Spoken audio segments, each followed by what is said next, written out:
Sa ngalan ng Ama, ng Anak, ng Espiritu Santo. Amen.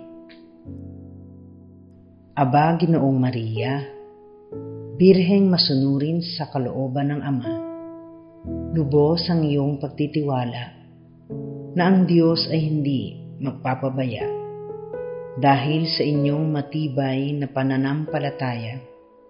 Naganap ang kalooban ng Diyos na pagtubos sa kasalanan ng sangkatauhan.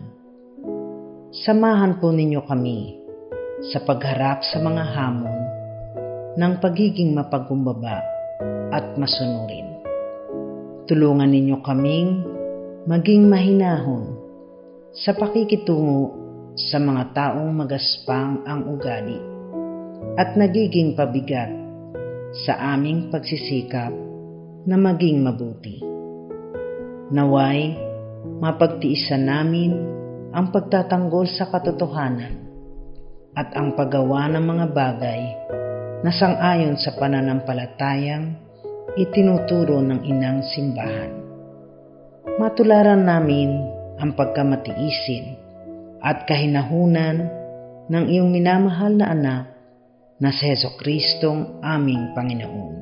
Amen.